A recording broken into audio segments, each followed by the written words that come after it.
Out front now, President Alexander Stubb of Finland. And President Stubb, so President Trump this weekend said, and I'm quoting him, something has happened to Vladimir Putin. He went on to say, quoting again, that he's gone absolutely crazy. Is that how you would describe Putin right now?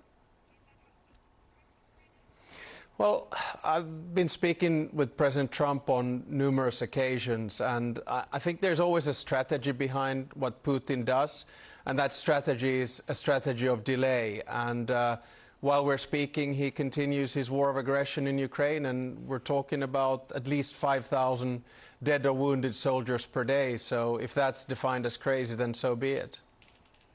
You mentioned your many conversations with President Trump. I know you had a surprise visit with him in Mar-a-Lago this spring, and you played golf.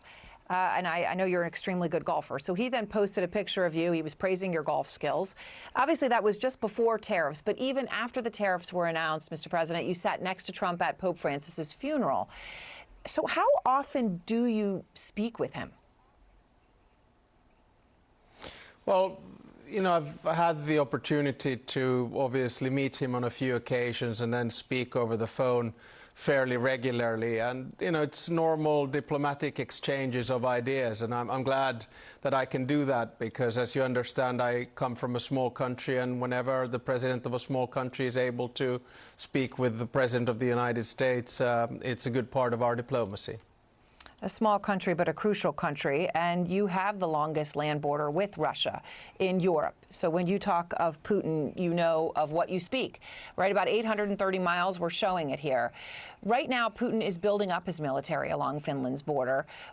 Mr. President, what exactly are you seeing him do along your border right now? What is happening? Well, I mean, we Finns are cool, calm and collected, and sometimes when you see things in the international media it's perhaps a little bit twisted.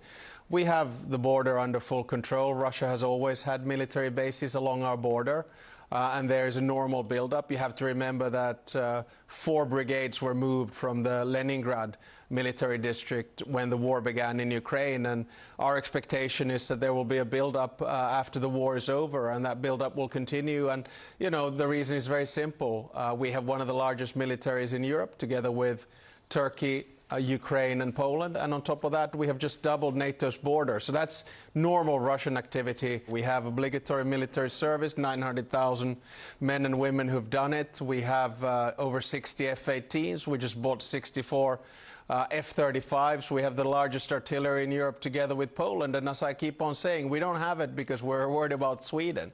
We have it because we want to create a deterrent against Russia. So, you know, one of the borders that the French or anyone else should be least worried about is the Finnish border. As we put it here, we got this, and especially we got this with our allies. And when you talk about defending that border, one of the most common excuses made for Putin's invasion of Ukraine is this, right? Well, if Putin hadn't wanted, if Ukraine hadn't wanted to join NATO, Putin wouldn't have invaded, right? It's the propaganda that comes out of Moscow. It is also what we hear from some politicians, actually, frankly, including President Trump, who made this exact point. Here he is. I believe that's the reason the war started, because Biden went out and said that they could join NATO, and he shouldn't have said that. So they say, look, NATO's on Russia's border. That's why Putin invaded. You can't have NATO along the border.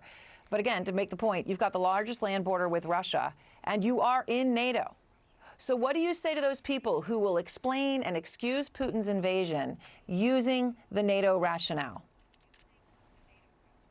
Well, probably 2 answers on that. The first one is that I don't think Finland would have joined NATO had not Putin attacked Ukraine. And of course, Finland and Ukraine are a different kettle of fish, and we have a very different history. Now, the second reason is that I think actually Putin made one of the biggest strategic and tactical mistakes in recent military history. He underestimated the power of the Ukrainian army, he overestimated his own army, and he underestimated the resolve of the unity of the West. And look, what was he trying to do? He was trying to make Ukraine Russian. Well, it became European. He tried to split the European Union. I've never seen it more united.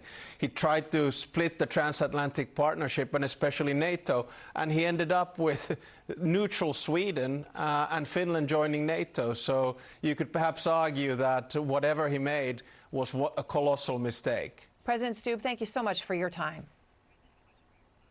My pleasure. Let's go now to former U.S. Ambassador to Ukraine, Bridget Brink. She resigned recently due to President Trump's policy on Ukraine. She has served in the Foreign Service for 3 decades under 5 presidents, Democrats and Republicans, and now potentially considering a run for Congress. So, Ambassador, I appreciate your time. You know, obviously, the record of what Trump has said about Putin publicly, about trusting him, about liking him, right, it is well established and it is consistent. What we're seeing now is very different, right? He says Putin's playing with fire. He called today, over the weekend, he calls him crazy. I know you've likened Trump's policy with regards to Ukraine to appeasement, but when you see statements like this on social media, do you think something's actually changing, or do you think Russian media is right when they qualify it with, okay, this is all fine, quote, until he posts the opposite tomorrow morning? Erin, thanks so much for having me on. Well, I would just say that the change in tone from President Trump and the administration is positive. But the proof is in the pudding, because the next thing that really needs to happen is for the Trump administration to put on additional sanctions on Russia, including especially in the energy sector, and to get at the sources that are financing Putin's war. So can I ask you about that? Because this has been something that I have struggled to understand since the beginning, right? When they said sanctions and then more sanctions, and you'd think at this point, this many years in, there was nothing left to sanction. I mean, you look at big U.S. companies, they don't have any presence in Russia, right? But there is more to sanction. So can you explain what is at this point going to create that delta where, okay, now at this point, this extra sanction would really do it? Well, I think the next step is to go after the sources of income that are funding the war that Putin is raging and has raged now for more than 3 years in Ukraine. That includes the sale of oil and the shadow fleet and other sources of revenue coming from the energy sector. The Europeans have recently added additional sanctions. There are some already U.S. sanctions that have continued, but there's more that we could do, and we can do it in a way that will choke some of Putin's ability to wage the war. The Russian economy is suffering. They have 20% interest rates, 10% inflation. We need to put additional pressure on right now. And obviously, when you're already looking at 20% interest rates, I mean, it's a lot of pain, right? So, you know, I know that you have noted, you know, your resignation, that one of the reasons you finally chose to do it, right? You stayed with it because you believed in Ukraine. You know, you wanted to contribute and make a difference. When you finally resigned, I know that you've noted that moment in the Oval Office when Trump yelled at Zelensky. And Trump went on this weekend when he called Putin crazy. He went on to say this. Likewise, President Zelensky is doing his country no favors by talking the way he does. Everything out of his mouth causes problems. I don't like it, and it better stop. Why do you think Trump talks to Zelensky this way? And I'll be clear on this one. This is consistent with how Trump talks about Zelensky. Well, Erin, I can't explain it. What I can say is that when I see it, and I lived in Ukraine, and I lived under these terrible, horrible Russian missiles and drones, and talked to the families who lost their children, and talked to the families who lost their husbands or their wives or their grandkids. And I think what President Zelensky is doing is trying to rally the world to save his country. And what I think Vladimir Putin is doing is sending thousands of missiles and drones, not only to fight frontline battles, but to places of residence, to kill people in their homes, to kill children on playgrounds, and to kill people in churches and other places. These are acts which are absolutely horrendous and unacceptable, and ones that I believe that we and the rest of the free world need to do everything possible to stop. So after Trump came out and called Trump crazy, the foreign minister, Sergei Lavrov, said today that Trump may, quote, reveal certain emotions. And he's saying because Europe is sabotaging Trump's peace efforts. You know, when you look at how Russia's handling Trump, whether it be via state media, what you're seeing from Lavrov, Medvedev, perhaps a bit more of a loose cannon, and even Putin himself, what stands out to you?